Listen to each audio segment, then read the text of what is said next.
Hey, welcome back to the channel. It's a weeknight tonight. I'm just tinkering in the shop. I'm finally getting around to replacing the drive shaft bearing. So I did, most of you know, I did replace the drive shaft back when we broke the springs because the drive shaft was just worn out and it was bent too. But the drive shaft that I put in has a really cheap bearing assembly on it. The drive shaft was built, it's a shop out of San Diego, but I think they have a shop in Corona or Norco where they actually built the custom drive line. But they put like a really cheap bearing on it, the center support bearing. So I have this one. This one is probably got about 3,000 miles on it. It doesn't look great.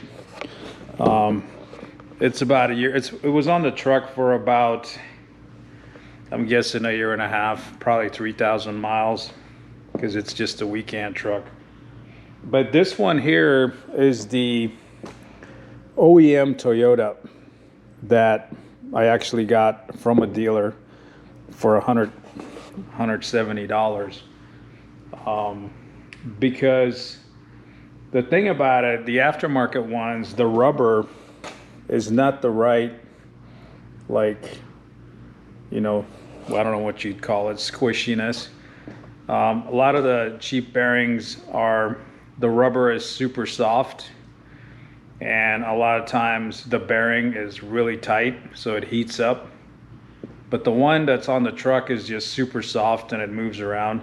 I'm gonna hop under there real quick. I'm not even gonna use the lift because it's like super.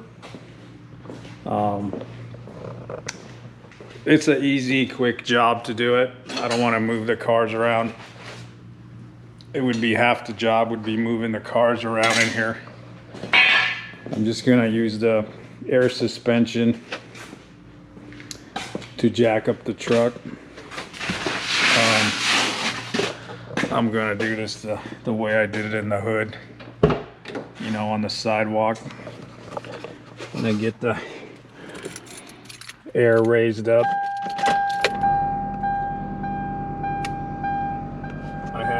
I got a leak somewhere, so I gotta wait for it to pump up.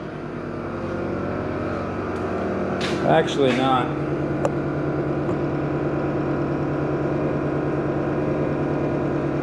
So it still had 60 pounds in it after like 3 days. So the leak isn't as bad as I thought. So that's the gauge.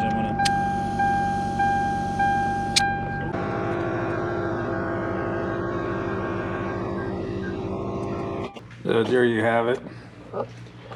That'll give me some room under the truck. Let me grab a light. One of my magnet lights. Those come in handy in the off-road. Get my protective gear on. So there you have it.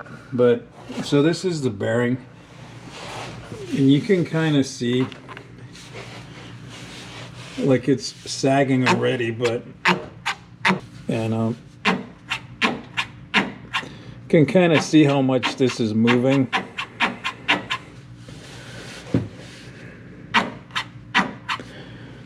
I don't have a good indication, but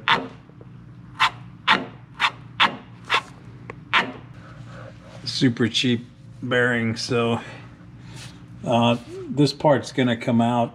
These bolts gotta come out. The issue is I gotta actually mark it because the drive shaft is balanced.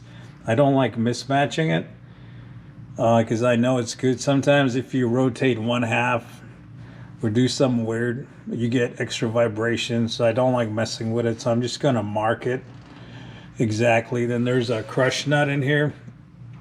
Inside, I gotta remove that and then slide this end piece out. But it's a pretty easy job. So let me get the tools going. Just gonna use the impact real quick. I think I still got the right socket on it from when I took that one off of the thing. It's a 24 millimeter on this one. I'm gonna use a 3/8 drive.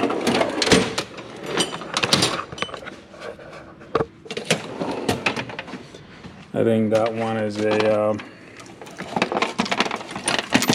14 millimeter on the. I need a couple of wrenches. I believe those are 14 also. There's a 14. Go with a 9/16. I'm just guessing that's what that thing is. We get that going.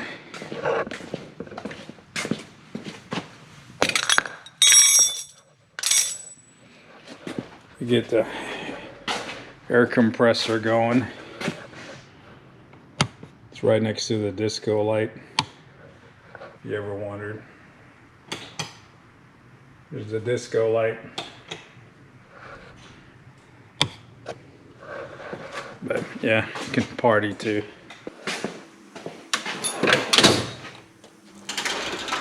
So we're all pumped up already. There's the regulator. There's the main gauge. So my air compressor is actually up top by the house. And it's plumbed down to my shop. That way I don't have to listen to the damn thing.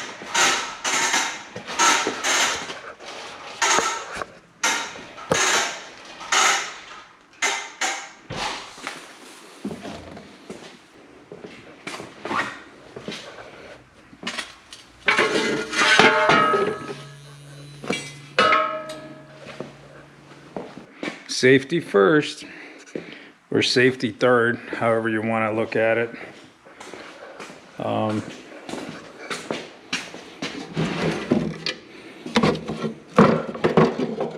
Couple of blocks.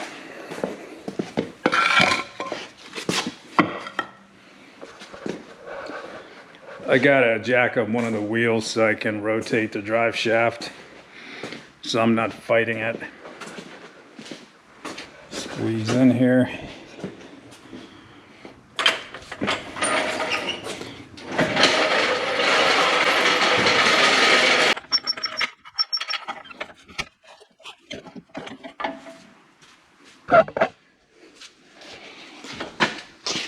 Just get it off high enough.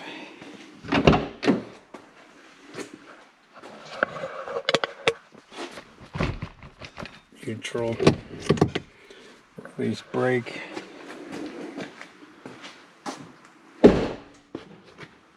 Okay.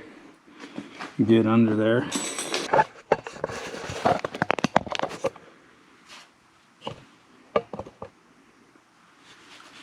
So here we go.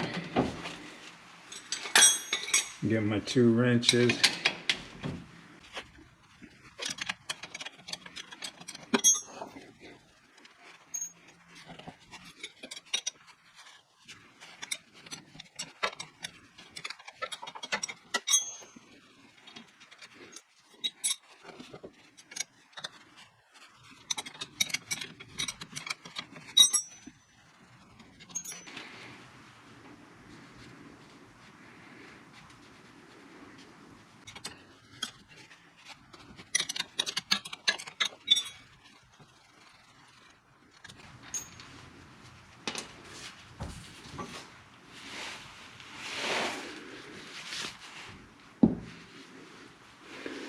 So there you have it. Now I gotta get this guy out. So I gotta remove that.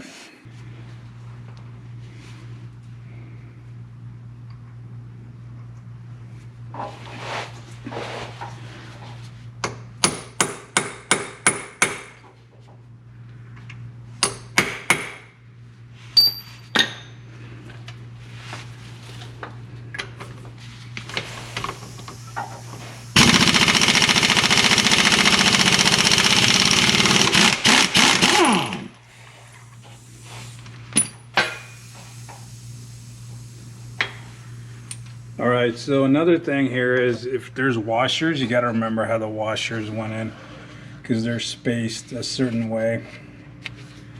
I'm gonna mark it where you can see where the notch is for the squish nut. So I'm just gonna put a thing there, a little arrow. That way it goes back on the spline the way it should.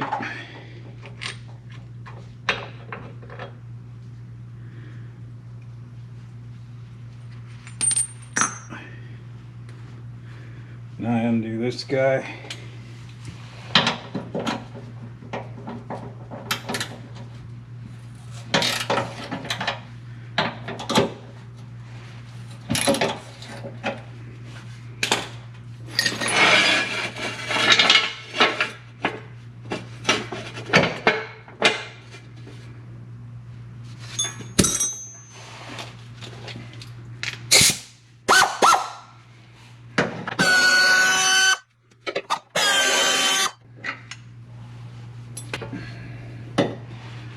It's like some hammering is gonna have to take place.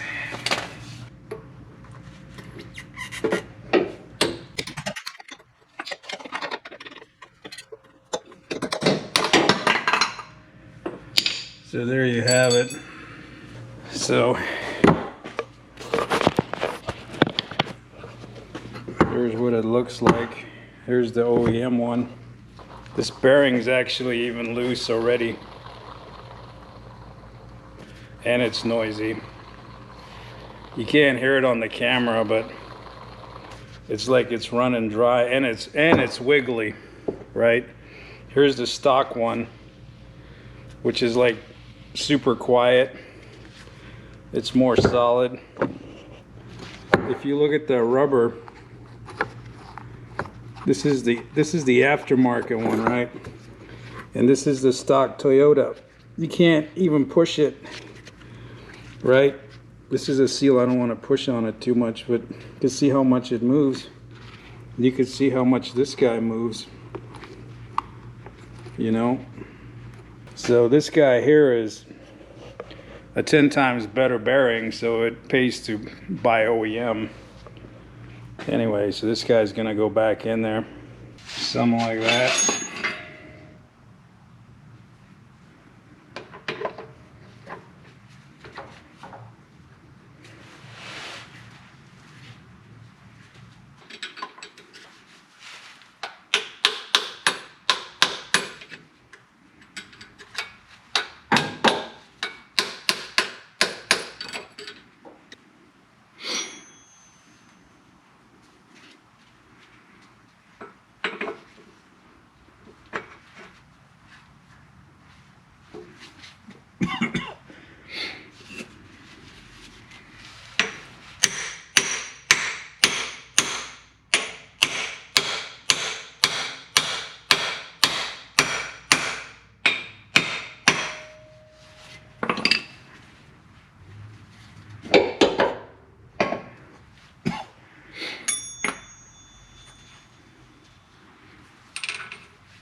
Find the nut.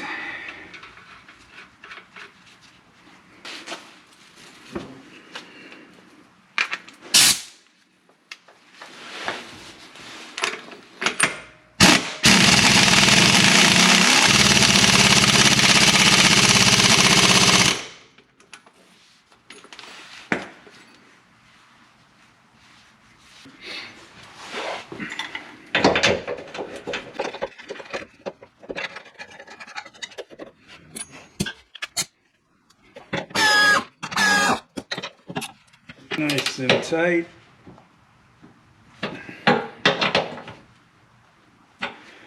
Definitely don't want to lose that guy on the trail. Gonna squish the thing back.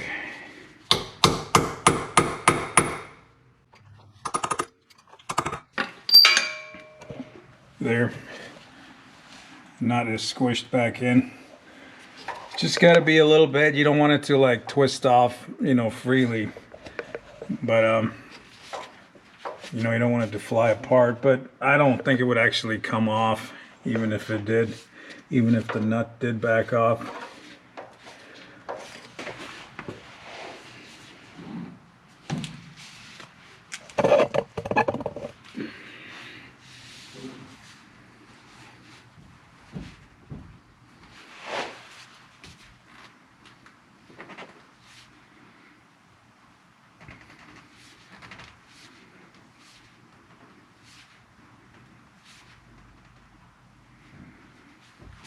Get the holes lined up.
Alrighty, it's in place.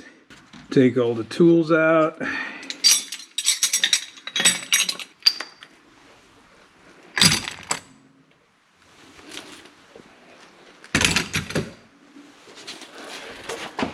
Roll up the hose. The air compressor.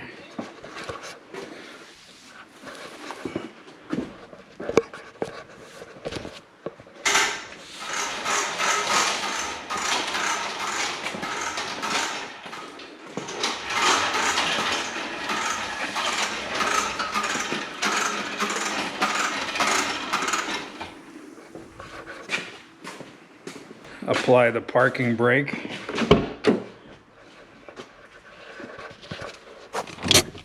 Put it in gear. Get this jack out of here.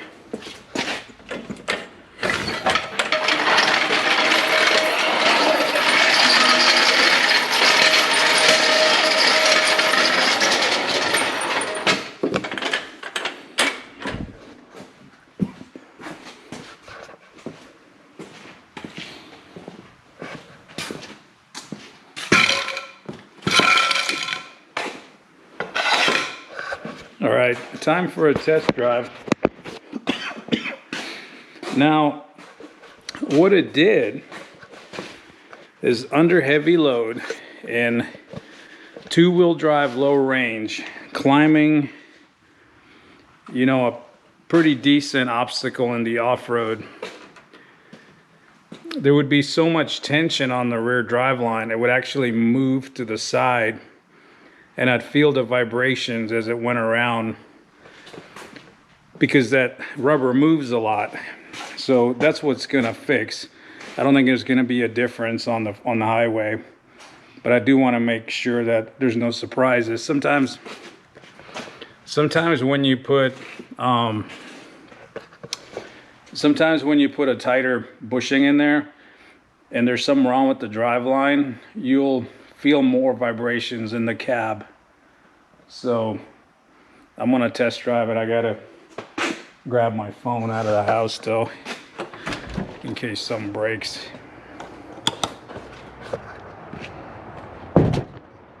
Yeah, there's no vibrations on the freeway at all, so I'm pretty happy. We'll do the run back up the grade and see how it does under load. Gonna pull in here. Get some of this cheap ass gas.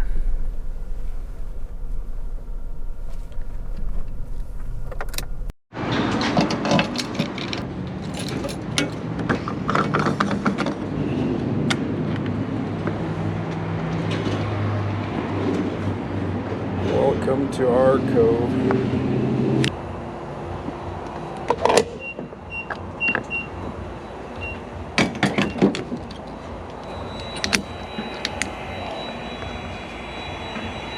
Alrighty, there. That's gonna be half my paycheck.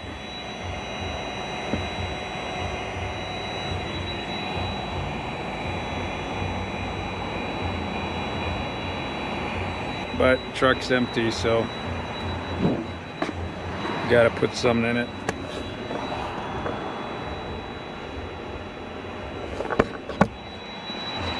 I don't like having it empty because it's kind of my emergency vehicle too. So I'll just bite the bullet and fill it.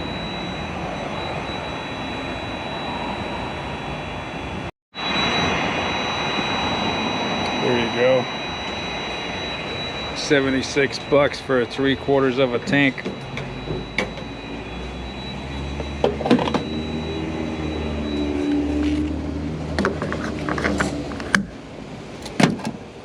Well, that was a good test run. Ops check good. I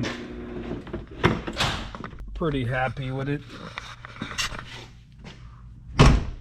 So it turns out I get actually less vibrations taking off, which I didn't realize I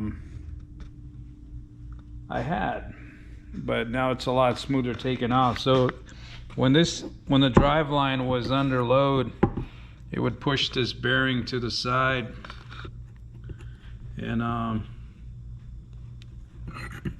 cause that. But I guess this one will go into the box of spares and save it for a super rainy day. But this OEM one that's on the truck, the $170 unit, that'll probably be on there for, you know, I'm sure about the time I retire from driving, another 20 years maybe. The original bearings, the truck's a 96 and it still had the original bearing on it. And the bearing itself was good, it's just the rubber was gone. But it's all good now. So I think we're done. Thanks for watching, and until next time.